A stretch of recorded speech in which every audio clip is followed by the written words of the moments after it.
Boa noite. Está no ar o programa Horizonte Debate.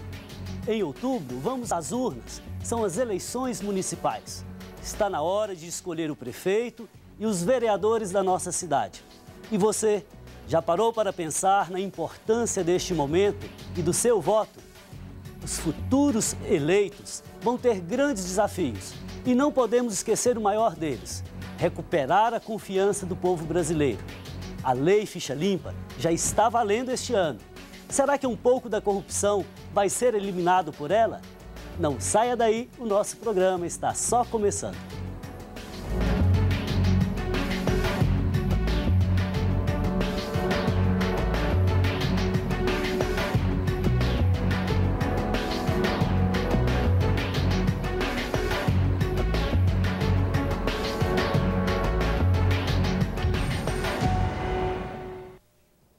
Participam conosco hoje o promotor de justiça, coordenador eleitoral do Ministério Público Estadual, Dr. Edson Rezende.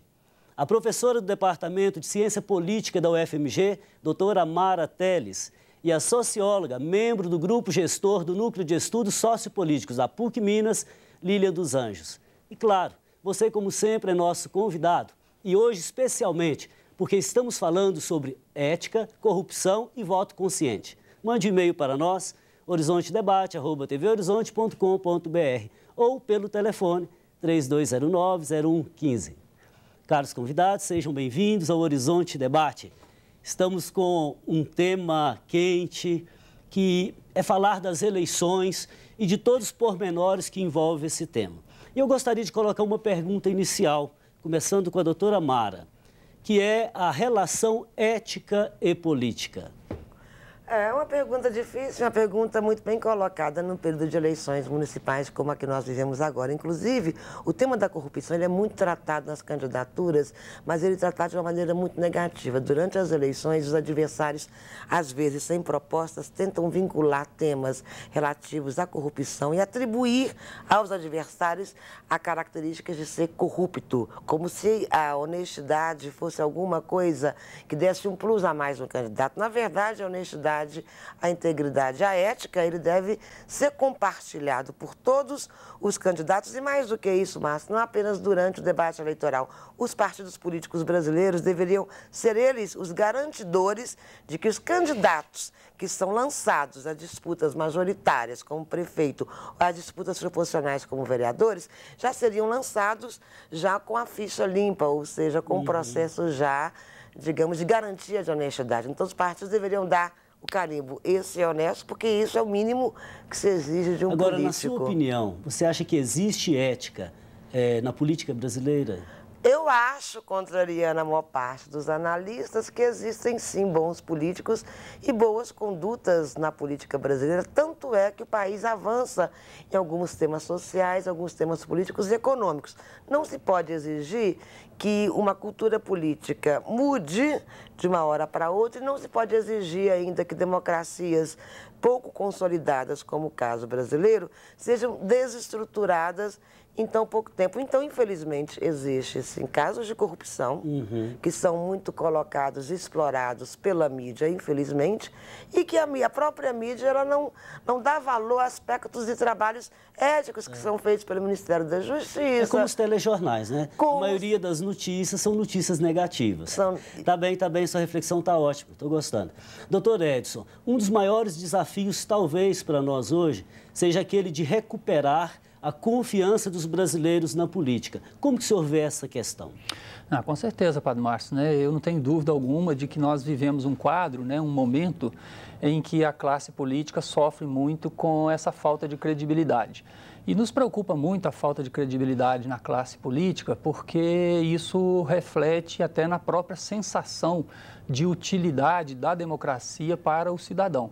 O cidadão não pode se desencantar com os seus representantes, com os políticos postos à sua disposição, sob pena de isso, como eu disse, se refletir na própria ideia de utilidade da democracia. Daqui a pouco a população chegará à conclusão de que talvez seja melhor não votar, talvez seja melhor ter governantes impostos pela força, enfim, outros regimes que não o da democracia. Então, é muito importante nós vivenciarmos modelos e movimentos que possam trazer de volta essa sensação de boa representação, né, por parte dos políticos que disputam as eleições. Correto.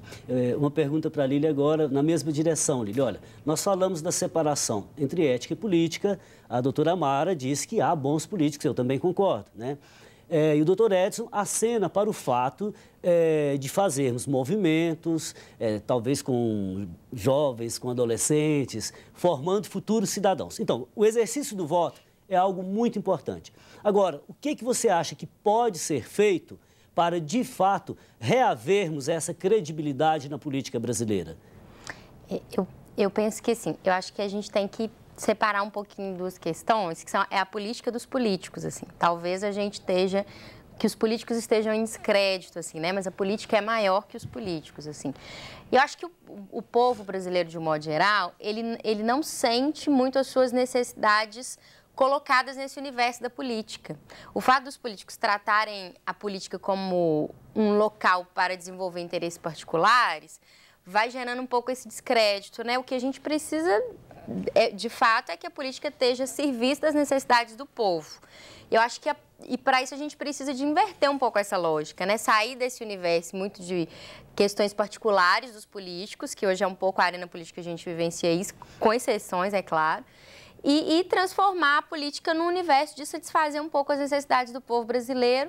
E para isso a gente precisa de melhorar algumas questões eleitorais, né? Reforma política, precisamos de outros elementos de mudanças um tanto quanto mais estruturais aí no Brasil, né? Então, eu avalio muito que essa credibilidade vem muito em função de se perceber um pouco a arena política como algo muito de interesses particulares, né? E a gente precisa, na verdade, estar um pouco mais a serviço e também chamaria atenção para a gente diferenciar política de políticos, assim. Eu acho correto. Tá, eu vou voltar ao doutor Edson. O senhor acha que as pessoas generalizam muito quando não se dá credibilidade à política brasileira? E o senhor acha que a nossa juventude está despreocupada, desinteressada da política? Olha, eu acho que o grande problema é que a imprensa, em geral, costuma só divulgar as mazelas da sociedade. Isso não só envolvendo a questão da política, como de tudo, né? Boas iniciativas raramente ocupam espaços nos meios de comunicação. Daí que essas notícias de corrupção, de desvio de conduta, enfim, do mau exercício da política, né, acaba influenciando muito a população e gerando essa sensação de que todos são desonestos. E eu aqui quero concordar plenamente com a doutora Amara quando diz que nós temos bons políticos, com certeza, né? Se nós formos verificar em termos numéricos, nós vamos perceber que os casos de corrupção, pelo menos aqueles que são trazidos à tona e apurados, são em menor número, né, do que aquele envolvendo todos os políticos, ou seja, é um percentual pequeno, né, mas que ganha uma repercussão muito grande e traz esse desalento à população e gerando a sensação de que todos são desonestos. Não é verdade. A doutora Amara dizia que há bons políticos. Agora, doutora, por que ainda há tanta corrupção no Brasil?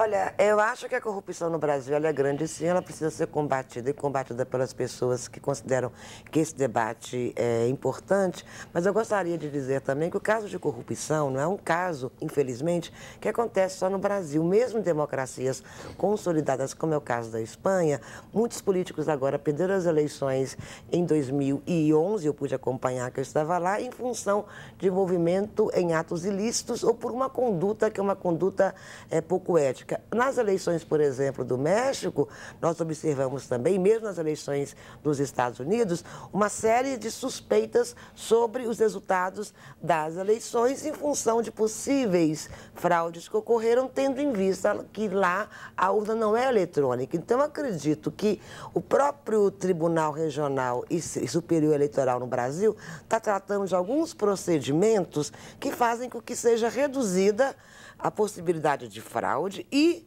isso faz com que o eleitor, no geral, a gente consegue perceber isso através de pesquisas, creia no processo eleitoral, ainda que não creia na conduta dos políticos. Correto. Então, a Lilian levantou... Ou seja, então, você coloca uma questão interessantíssima, nosso bloco está indo para o final, mas veja bem, olha, o processo que seja democrático, claro, que a lei seja cumprida, Bom, naturalmente, nós vamos levar um tempo para estabelecer um ethos, vamos dizer assim, mais equilibrado e sem corrupção, ou com menos corrupção, né? Eu acredito que na medida em que a lei é cumprida, que você estabelece uma eleição que é percebida pela população como eleição limpa e sem fraude, as pessoas podem se sentir que o sistema ele é mais legítimo. Agora, o que ocorre, levantando um pouco a questão da juventude, em 2010 nós fizemos uma pesquisa com os eleitores de Belo Horizonte, 80% dos eleitores consideram que a política é desimportante. Eles não têm... Desimportante? Então nós vamos voltar a falar disso no próximo bloco, se Deus quiser. Antes de irmos para o intervalo, queria lembrar a campanha Faço Parte. Ela cresceu, está aí com vários desafios. Dentre eles, a manutenção dos veículos de comunicação da Arquidiocese de Belo Horizonte. Depois, a revitalização do Santuário Nossa Senhora da Piedade e, sobretudo, a construção da nossa casa, a Catedral Cristo Rei. Nós vamos para um breve intervalo e voltamos logo, logo. Enquanto isso, aproveite para participar conosco pelas redes sociais ou pelo telefone 3209-0115. Voltamos já já.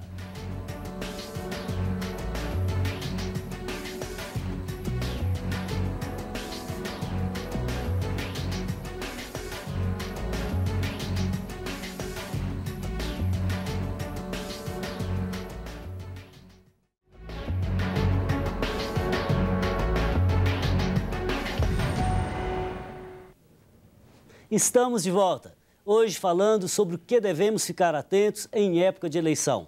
Você já escolheu seu candidato?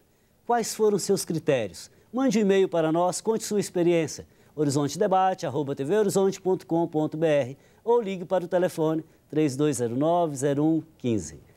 Terminamos o bloco anterior falando do desinteresse e da desimportância, segundo uma pesquisa com relação à política. Verdade, doutora Amara? Agora, por que há esse desinteresse e essa desconsideração para com a política? Depois o doutor Edson quer uma parte e a Lília também. Sim, enfim, em relação à juventude, o que a gente conseguiu observar através de um survey que nós fizemos em Belo Horizonte é que 80% dos jovens não têm interesse pela política e eles preferem estar envolvidos em processos de participação que envolvam exclusivamente o âmbito familiar. Então, na verdade, a gente conseguiu observar que a esfera pública e esse espaço de participação da esfera pública é visto como espaço pouco ineficaz. A participação desses eleitores não resultaria em medidas positivas para a juventude. Então, eles escolhem outras formas mais reduzidas de participação, que é ou a religião ou a vida familiar, mas não a partir de uma perspectiva política. Bom, o que a gente conseguiu detectar que, segundo esses jovens, 52% deles conhecem alguém a quem já foi ofertado a compra e a venda do voto. Então, o fato de persistir clientelismo e o fato de persistir corrupção na política é um dos fatores que faz com que esses jovens não participem, que não considerem eficaz a sua participação. É correto, é uma pena porque não podemos esperar que caia do céu, né? Não podemos esperar apenas a Casa Grande de Brasília resolver todos os problemas da nossa sociedade, né? Cada um tem que fazer a sua parte. E além disso, esses jovens, acredito eu, pela pesquisa que a gente conseguiu perceber, eles não foram expostos a crises políticas e a crises econômicas. Então, eles têm uma percepção diferente, né? Diferenciada de que sempre existiu democracia no Brasil, que as coisas nasceram prontas, que é naturalizado esse processo e, portanto, eles não têm necessidade de participar mais. Correto, bacana, doutor Edson. Chamar a atenção, Padre Márcio, que nós já evoluímos muito, né? A gente, às vezes, se pega criticando o quadro atual sem pensar no que nós já vivemos historicamente, né? No que diz respeito, por exemplo, ao processo eleitoral brasileiro, nós tínhamos até 15, 20 anos atrás um histórico de corrupção no próprio processo eleitoral que tornava os resultados eleitorais questionáveis, como nós vemos em diversos países. E evoluímos muito, né? A nossa justiça eleitoral dá sinais assim, de uma eficiência exemplar, né? Copiada por diversos países, de forma que hoje as nossas eleições são absolutamente acreditadas, né? o sistema é seguro, os resultados refletem exatamente a manifestação de vontade do eleitor depositada nas urnas. Então, isso já é um avanço institucional. Claro, sem sombra de dúvida. Depois, por outro lado, a nossa democracia é muito jovem, né? Sim, sem dúvida, né? Então, nós temos que investir agora, né, e pegando também uma carona nisso que a doutora Mara trouxe, né, essas informações que ela trouxe, investir exatamente na sensação de poder que o povo vai perdendo, ou se é que já teve em algum momento, né, da nossa história. Sim. O Ministério Público, por exemplo, elegeu neste ano, na nossa Semana do Ministério Público, que é agora no início de setembro, o tema empoderamento popular, né, para desenvolver ações que mostrem para a população que é o povo o titular do poder e que as pessoas que exercem o poder exercem por representação, porque a sensação que nos passa a partir desses desinteresses assim revelados é que o cidadão não tem consciência de que o poder é dele, né? E que ele escolhe as pessoas que vão exercer em seu nome esse poder. Correto. Tá aí, eu quero ouvir a Lília, acrescentando, Lília, a questão do empoderamento e o poder não só do voto, mas também de acompanhar os nossos candidatos. Eu queria voltar um pouquinho aqui nessas duas questões, na questão do empoderamento que o doutor Edson fala e na questão da juventude. Eu acho que tem um elemento, Mara, que é importante a gente destacar, porque assim, se a gente for analisar a nossa juventude, que cresceu também junto com a democracia, né, depois de 88, é também uma juventude que experimentou décadas de políticas neoliberais de bastante teor de individualismo, né? Então, assim, é muito natural que a televisão, a mídia, os processos que a gente vivencia, eles também vão acumulando nesse sentido mais individualizado e as questões mais de participação, mais de cultura coletiva, elas estejam secundarizadas. Então, acho que isso é um elemento importante que a gente tem que analisar, né? Porque a própria religião vivencia esse processo, a educação, o processo político de um modo geral. E eu acho que essa coisa do empoderamento, Márcia, ela está muito ligada à questão da gente vivenciar a política fora das eleições. Porque eu acho que essa descrença do povo brasileiro, ela está muito ligada a gente resumir a política a essa questão das eleições. E aí eu acho que realmente tem uma descrença mesmo. Porque o processo eleitoral, ele é cansativo, ele é desgastante, a gente já chega achando que é tudo mentira, né? Que não tem disputas ali colocadas, que é tudo a mesma coisa, que os políticos são todos iguais. Então, acho que a gente vem um pouco com esse peso, com essa sensação.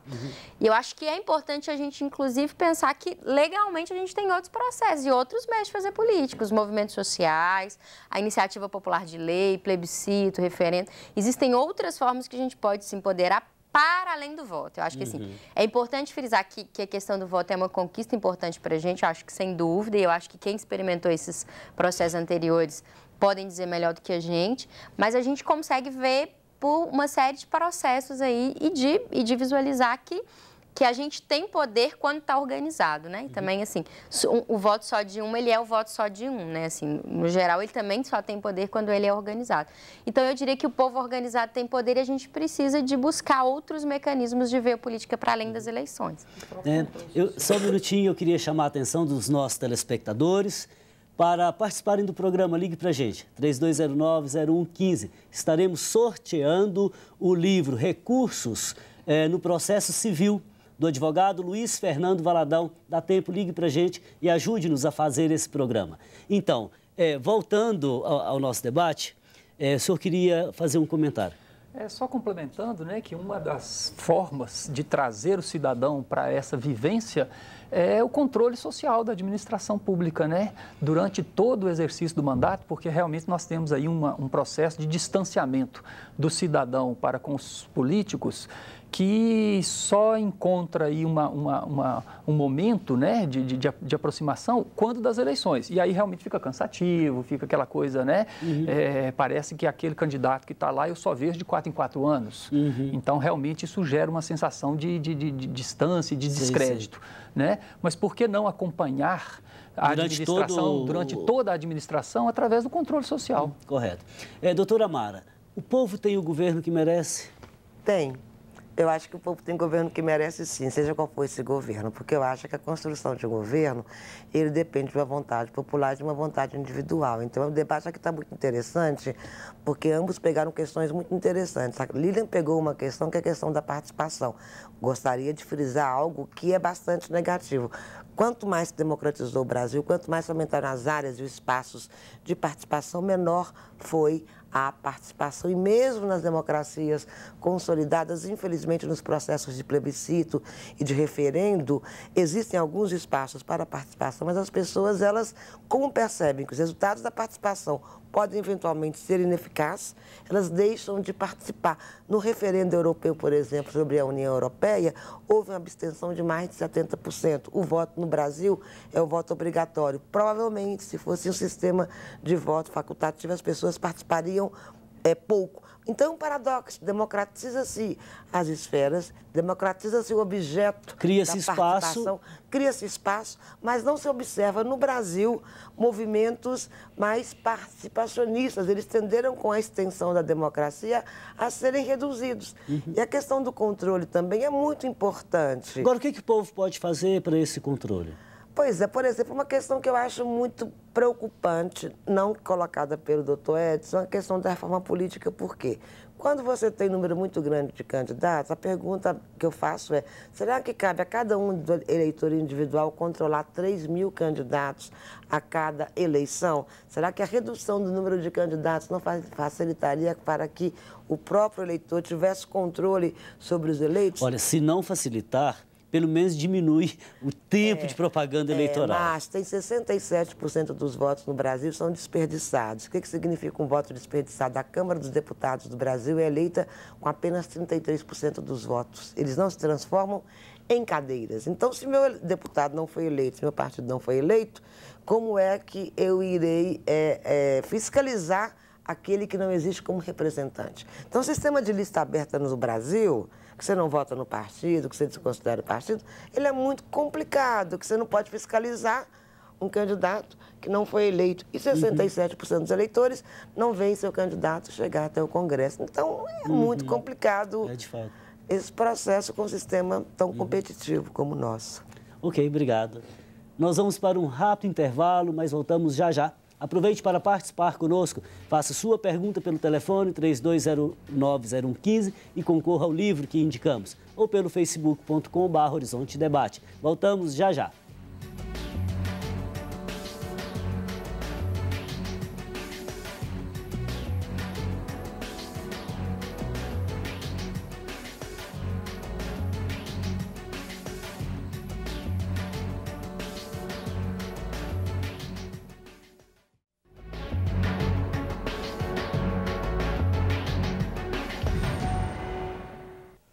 Eleições, este é o tema do Horizonte Debate de hoje. Participe conosco, faça sua pergunta ou comentário pelo e-mail horizontedebate@tvhorizonte.com.br ou pelo telefone 3209-0115.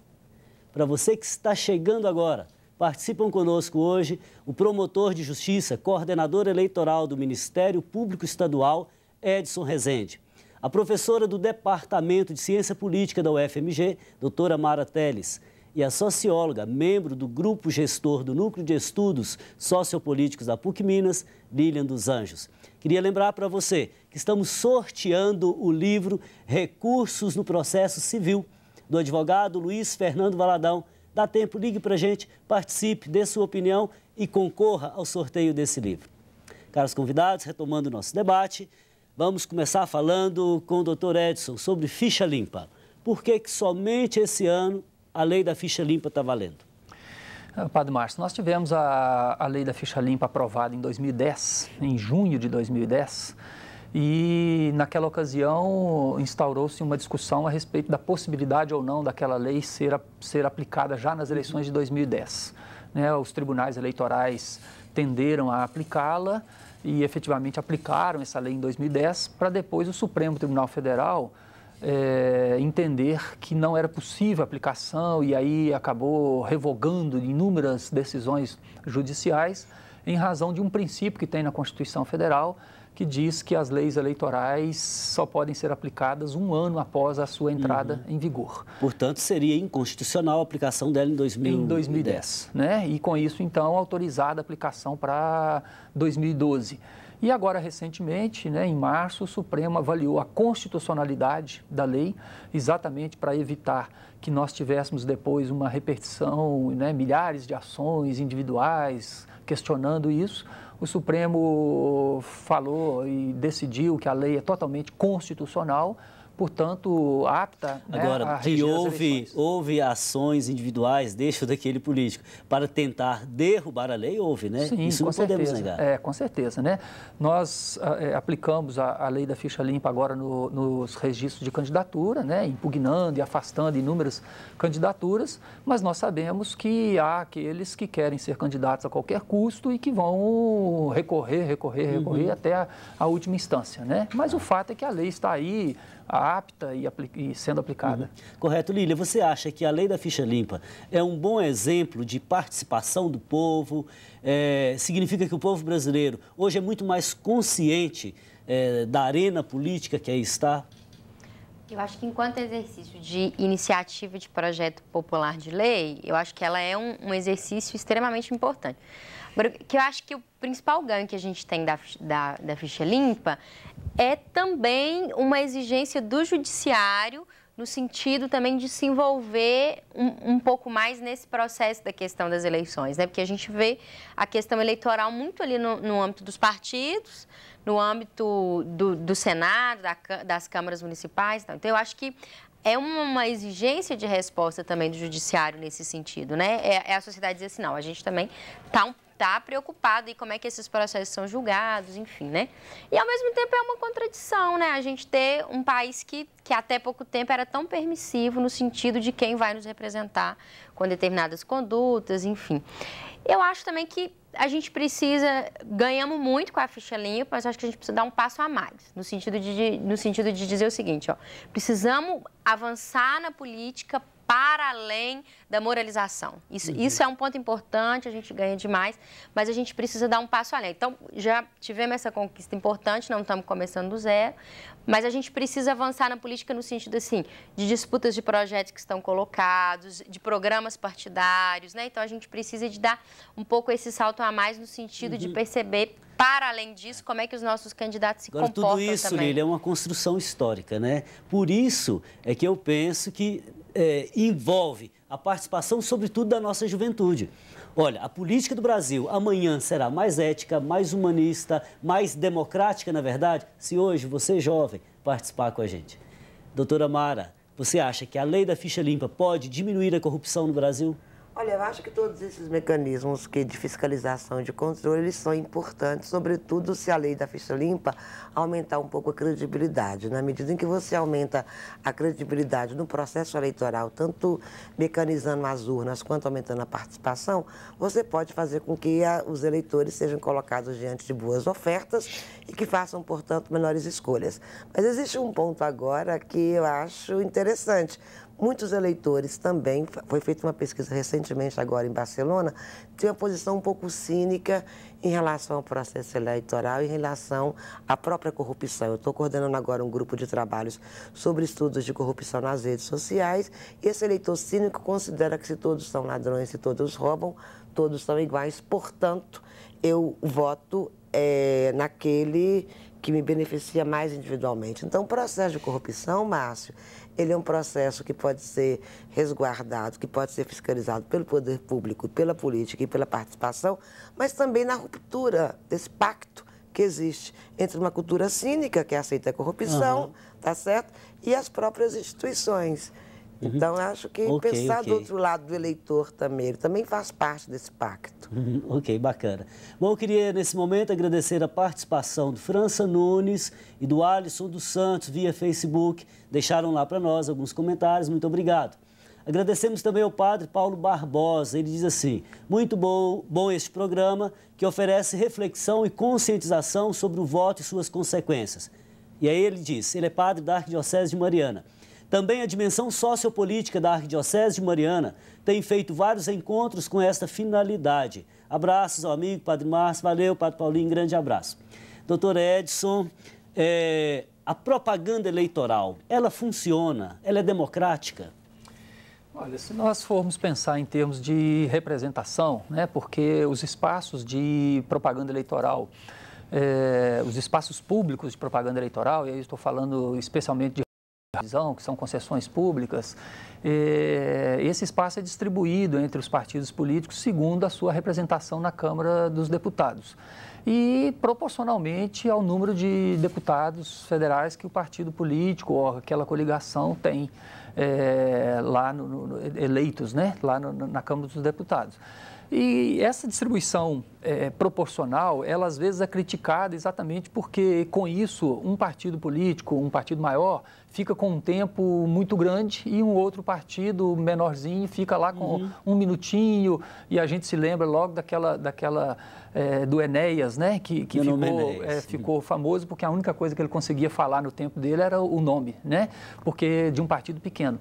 Então, há muitas críticas em razão dessa distribuição Agora, diferenciada. E o fato de a propaganda ser obrigatória? Por que eu sou obrigado, na minha casa, a assistir essa propaganda que é enfadonha, me desculpe, que é de péssimo gosto e que de projeto não tem nada? Ou quase nada. Eu acho que nós vivemos um momento assim, de construção ainda, né, do nosso processo. Há um desinteresse muito grande ainda, né, pela política, nós estamos percebendo isso aqui, né, no nosso debate.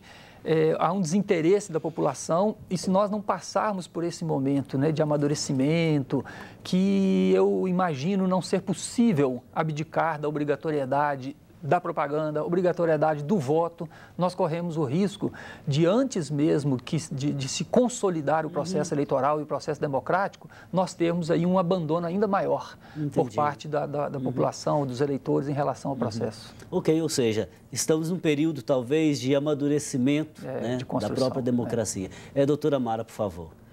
Eu acho que a questão da propaganda eleitoral, ela é interessante pensar no Brasil como um sistema onde não existe uma cultura cívica. Alguns estudos já foram feitos demonstrando que o voto facultativo, por exemplo, ele faz com que o deputado ou com que o prefeito incentive mais a cultura cívica na medida em que ele tem que valorizar a participação e depois que ele valoriza a participação, ele tem que convocar o eleitor para votar nele, tá certo? Então, eu acho que no Brasil nós não temos um voto facultativo, nós temos um voto que é obrigatório, que não valoriza a cultura cívica na medida em que as pessoas não se informam antes das eleições e aguardam, e é por isso que eu defendo o horário eleitoral, aguardam um horário gratuito de propaganda eleitoral para se informar. Então, assim, as pessoas no Brasil e no geral não são proativas, elas são um pouco apáticas.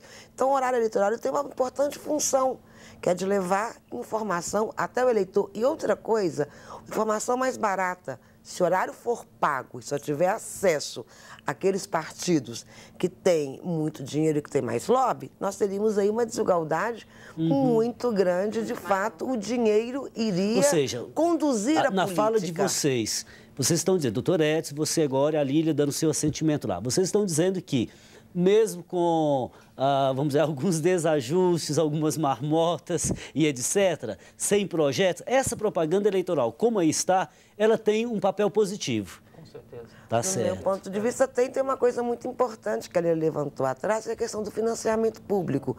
Ou do financiamento privado, ou do financiamento do próprio horário gratuito. Na verdade, nos Estados Unidos você não tem horário gratuito, na maior parte dos países você não tem espaço para a televisão, o que faz com que só aqueles partidos mais ricos, com mais recursos, possam fazer suas campanhas milionárias. Então, trata-se de pensar na legislação do financiamento de campanha. Então, ela é muito mais responsável pela influência do dinheiro sobre o voto do que o próprio horário eleitoral. Ok, obrigado.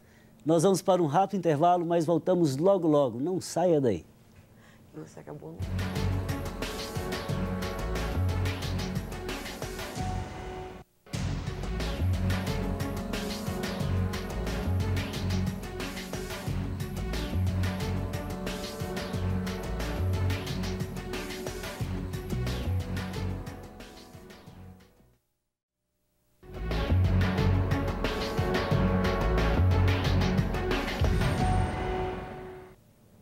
Voltamos com o Horizonte Debate, hoje conversando sobre os desafios da política. E por falar em desafios da política, Lília, Em que consiste essa desejada reforma política? Ou quais os principais aspectos? E por que ela não sai? Na verdade, tem muitas questões postas na reforma que eu acho que a gente tem tempinhos muito curtos aqui, mas vamos pegar nos elementos centrais, assim. Acho que grande parte dos elementos que estão postos no sistema eleitoral e também no sistema político vem de uma necessidade que a gente tem não só da reforma política, como de várias outras reformas, né? Da comunicação, reformas econômicas, enfim. Mas no campo mais específico da reforma política, eu destacaria 2 pontos, assim. Uma coisa que a Mara já trouxe em elementos anteriores, que é essa coisa, assim, do número de partidos, né, que servem muitas vezes como parte de aluguel, que não representam nenhuma ideologia mais forte, que não tem nenhum projeto político mais consolidado e que acabam servindo aí para coligações, para tempo de televisão, para inúmeras outras questões que estão postas aí, que eu acho que a gente precisa mesmo verificar um pouco como é que essa legislação partidária é permissiva, né, e a quem ela serve. Eu acho que um segundo elemento, que a gente encerrou o bloco anterior falando, é a questão do financiamento. O grande elemento-chave que talvez favoreça em muitos pontos a corrupção está aí no financiamento, porque os financiadores de campanha, na verdade, são investidores, né? Assim, não tem nada tão bom quanto você investir em campanha. Acho que o CPI do Cachoeira está aí, o julgamento do Mensalão também. Na verdade, eles investem durante uma campanha eleitoral e tem o retorno durante 4 anos. Então, acho que esses elementos estão colocados, assim. Então, acho que a gente verificar especialmente essa questão de financiamento público, eu acho que é uma questão bastante importante. A gente falava da propaganda eleitoral e da importância dela. A propaganda eleitoral hoje é peça publicitária. Quem tiver a melhor carinha, o melhor programa, o programa mais bem feito é que ganha, e os custos disso são altíssimos, né? As campanhas são muito caras e o financiamento também está colocado um pouco nisso aí, né? A gente vê, por exemplo, em Belo Horizonte hoje, se você somar os financiamentos aí, dão mais de 50 milhões, né? Muito dinheiro que tá colocado aí. Então, eu destacaria um pouco essa coisa do financiamento. Ok, Lília, brigadão, tá? A Mara tem algum ponto que gostaria de destacar também na desejada reforma política? Assim, rapidinho, tem muita participação do povo aqui. Olha, eu acho que a reforma política ela é importante, sim, mas além da questão do financiamento, de pensar isso, tem uma outra questão que é pensar no processo de listas abertas. O sistema no Brasil significa que o eleitor, ele vota num candidato, esse voto vai para um partido. A própria existência de coligações do Brasil também, ela distorce um pouco a vontade do eleitor. Você vota no candidato A e acaba concedendo o voto ao candidato C e ser eleito. Então, pensar na reforma política no Brasil é pensar no financiamento, é pensar que o investidor ele pode cobrar fatura depois das eleições, mas é importante também pensar hoje nas eleições municipais. Ok. Eu acho que é um tema interessante aí também. Tá certo, obrigado. O Mauro Catabriga de Barros, via Facebook, ele diz: Padre Márcio, equipe, parabéns pelo programa. Refletir e debater sobre a eleição municipal é fundamental. Embora a política esteja muito desacreditada, querendo ou não, ela faz parte do nosso cotidiano. Então, não podemos perder a oportunidade de participar com consciência deste processo democrático. Valeu, Mauro, muitíssimo obrigado. O Ronaldo, do Carlos Prates, ele pergunta ao doutor Edson: tem previsão de melhorar a justiça e as leis com relação à corrupção? Acho que as leis contra a corrupção devem ser mais rigorosas. Comentários do senhor. Com certeza, né? Nós também não temos dúvida, né? Nós do Ministério Público, de que as leis de combate à corrupção precisam ser melhoradas. Nós estamos com um projeto no Congresso Nacional para modificação do Código Penal, em que a corrupção passa a ser um crime com uma resposta mais efetiva, né, da lei, com penas maiores. Mas é muito importante também nós aprimorarmos os nossos sistemas de apuração, porque ter legislação que tipifique aquela conduta como crime e que tenha previsão de uma pena alta, não significa resolver o problema. Nós temos que ter um sistema de apuração, polícia bem aparelhada para investigar e apurar os crimes, porque, lamentavelmente, boa parte dos crimes noticiados não é sequer apurada, para então haja um processo e que o judiciário dê a sua resposta também, condenando aqueles que tiverem que ser condenados. O processo do Mensalão está trazendo aí um alento interessante, porque caminha no sentido da condenação dos principais atores. Tá. Ok, obrigado, Ronaldo, pela sua participação. O Paulo Fernandes, do bairro Aparecida, também pergunta ao doutor Edson. Há um candidato a vereador no seu bairro que tinha sido condenado pelo colegiado porque estava no 6º ano da ficha suja. Hoje ele conseguiu a liberação para continuar sendo candidato. Ele se tornou, então, ficha limpa?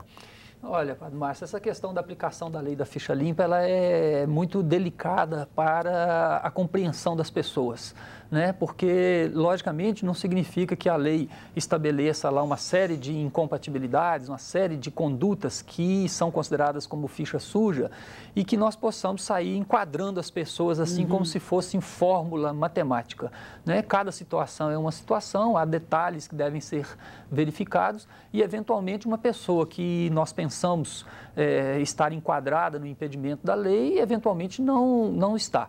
Mas acho que é muito interessante uma chamada de atenção que a lei da ficha limpa faz para a necessidade de o próprio cidadão, o próprio eleitor, fazer o seu juízo sobre quem é ficha limpa e quem é ficha suja.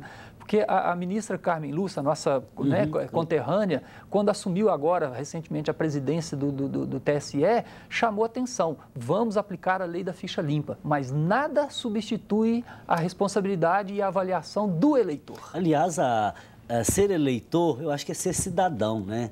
Nós falávamos na abertura do programa dessa importância. Como que nós podemos mudar o direcionamento da sociedade, escolhendo pessoas competentes, pessoas preparadas e que tenham um histórico de uma vida comprometida com a ética e com a política. Lília, por favor, agradecemos o Paulo Fernandes, do bairro Aparecida. O Igor Lopes, do Novo Progresso, Contagem, ele pergunta: como faço para saber mais informações sobre os candidatos, como se já tiveram algum tipo de corrupção e etc. Lília.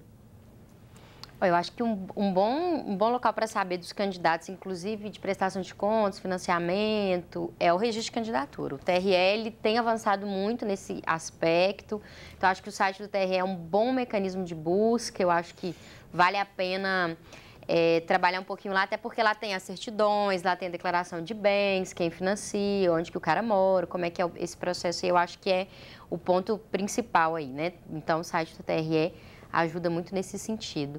Qual que era a outra questão? Não era isso, se tiver algum tipo de corrupção.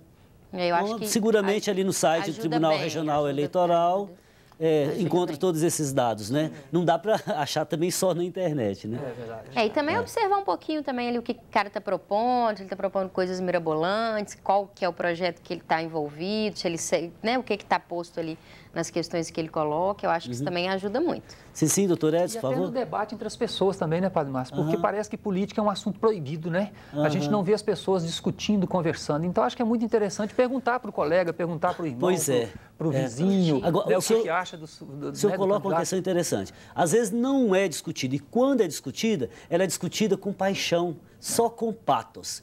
E com menos razão, né?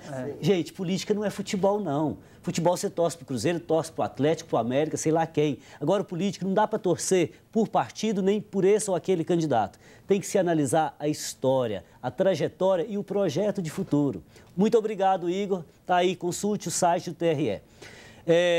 Agora, para a doutora Mara, a outra pergunta. Que critérios a senhora indica para a gente escolher um candidato? Olha, eu acho que todo mundo aqui já colocou dois bons critérios. O primeiro critério é o critério retrospectivo, ou seja, ver o passado do candidato, a conduta política dele, se ele já foi administrador de uma prefeitura ou já ocupou um cargo executivo, se de fato ele conseguiu ser responsável pelas promessas que ele fez durante a campanha, o que a gente chama daquela análise retrospectiva. E pensando um pouco na análise retrospectiva, projetar a conduta desse candidato para o futuro. Então, aquilo que você colocou, Márcio, é pensar retrospectivamente e no futuro para fazer uma análise que seja uma análise racional e não ser conduzido pelas grandes paixões do momento, ainda que a paixão também seja um componente muito importante das ideologias. Mas é um componente interessante. A gente estava falando da ética, as novas éticas no início do nosso debate aqui da modernidade, que essa análise racional ela também vem pela afetividade, pela conversa com os colegas, analisar presente e passado para pensar no futuro. Tinha que ser uma cientista política, uma mulher para puxar a minha orelha, tá? Claro que o pathos, ele é interessante, né? A paixão, é verdade. Mas a política, eu acho que ela tem que ser mais racional, tá? Desculpe. Lília, uma pergunta aqui. O NESP, né, o Núcleo de Estudos Sociopolíticos da PUC, ele iniciou esse ano uma campanha Voto na Cidade. Quais são os projetos, as atividades, o que vocês estão propondo? Rapidinho que o programa está acabando. Então, nós do NESP, a gente já trabalha com essa questão da formação em anos eleitorais especialmente, já há algum tempo, desde 2006. Esse ano a gente se envolveu aí nesse debate mais tecnológico e produzimos 10 vídeos de 5 a 8 minutos cada sobre temas mais diversos. Função do prefeito, do vereador, ética e eleição, a importância do voto. Então, o projeto está focado nesses vídeos e nos debates que a gente faz nas paróquias, nas comunidades. Semana que vem também a gente vai ter um debate aqui na PUC do Coração Eucarístico sobre esse tema mais diretamente da ética e da corrupção. E vamos envolver também o debate da mídia, vai ser no dia 5 e 6. Todos os vídeos, as cartilhas, os artigos estão disponíveis no nosso site, que é www.pucminas.br/nesp, lá vai ter um pouco de acesso a todas essas questões. E queria aproveitar também rapidinho para divulgar que nós, dos movimentos sociais, a gente está muito envolvido aí com o debate da reforma política. Existe uma plataforma com vários debates aí que estão colocados no reformapolitica.org.br, que a gente tem lá uma plataforma bem organizada sobre o que a gente pensa do sistema eleitoral. Ok, caros convidados, doutor Edson, muito obrigado. Doutora Mara, você foi magnífica, muitíssimo obrigado. Lília, como sempre, a simpatia. Voltem sempre ao nosso programa. Antes de encerrar o programa, queria lembrar mais uma vez a campanha Faço Parte. Hoje, o nosso arcebispo, Dom Valmor, anunciou que dentro em breve a Catedral Cristo Rei será construída. As obras iniciarão em breve. Ajude, faça parte você também. Ajude-nos a construir mais esse capítulo da história de Belo Horizonte. O Horizonte Debate de hoje chegou ao fim, mas você pode continuar conosco pelo site da TV Horizonte. Lá você fica sabendo o tema da semana com antecedência e pode ver fotos dos bastidores. O endereço é tvhorizonte.com.br/Horizonte Debate. Acompanhe também as notícias do Horizonte Debate pelo Facebook e pelo Twitter. Obrigado pela sua companhia e na próxima semana eu te espero em mais um Horizonte Debate, aqui na TV Horizonte, uma emissora da Catedral, Rede de Comunicação Católica. Conto com você, fraterno abraço.